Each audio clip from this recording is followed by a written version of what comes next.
Genesis 1:1. In the beginning, God created the heavens and the earth. And the earth was without form and void, and darkness was over the face of the deep, and the Spirit of God was hovering over the face of the waters. And God said, "Let there be light." And there was light. And God saw that the light was good. And God separated the light from the darkness. God called the light day, and the darkness he called night. And God made the expanse, and separated the waters that were under the expanse from the waters that were above the expanse. And it was so, and God called the expanse heaven. And God said, "Let the waters under the heavens be gathered together into one place, and let dry land appear." God called the dry land earth, and the waters that were gathered together he called seas. And God saw that it was good. And God said, "Let the earth sprout vegetation, plants yielding seed, and fruit trees bearing fruit in which is their seed, each according to its kind on the earth." And God saw that it was good. And God said, "Let there be lights in the expanse of the heavens to separate the day from the night, and let them be for signs and for seasons and for days and years." And God made two great lights, the greater light to rule the day, and the lesser light to rule the night, and the stars. And God saw that it was good. And God said, "Let the waters swarm with living creatures, and let the birds fly above the earth across the expanse of the heavens." And God blessed them, saying, "Be fruitful and multiply."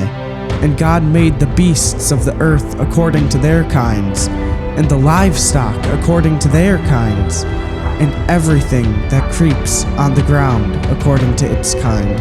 And God saw that it was good. Then God said, "Let us make man in our image, after our likeness, and let them have dominion over the earth." So God created man in his own image. In the image of God he created him. Male and female he created them. And God saw everything that he had made, and behold, it was very good. And there was morning, and there was evening, the sixth day.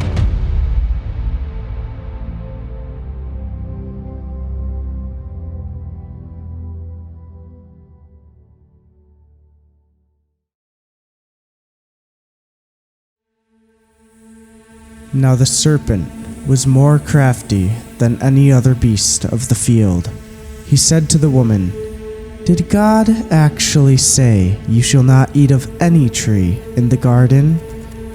And the woman said to the serpent, "We may eat of the fruit of the trees in the garden, but God said, 'You shall not eat of the fruit of the tree that is in the midst of the garden, neither shall you touch it, lest you die.'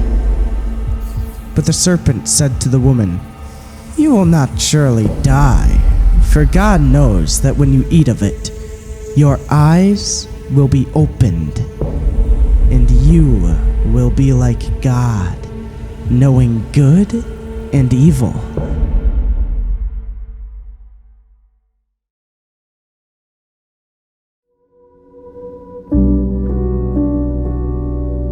So when the woman saw that the tree was good for food, and that it was a delight to the eyes, and that the tree was to be desired to make one wise, she took of its fruit and ate. And she also gave some to her husband who was with her, and he ate.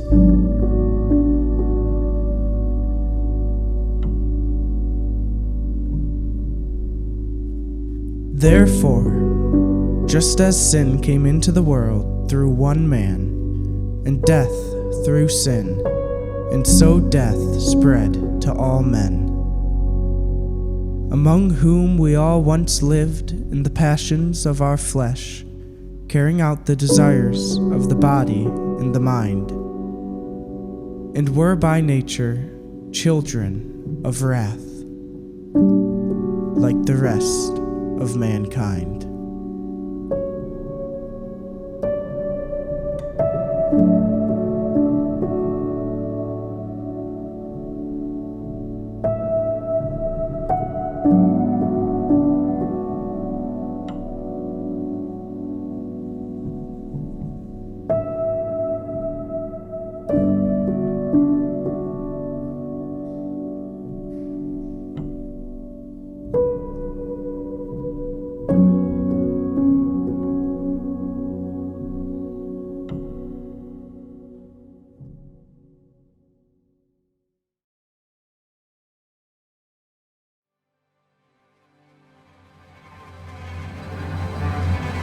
But God, being rich in mercy, because of the great love with which he loved us, even when we were dead in our trespasses, made us alive together in Christ. God did this so that we would seek him and perhaps reach out for him and find him, though he is not far from any one of us. Look to the Lord and his strength. Seek his face.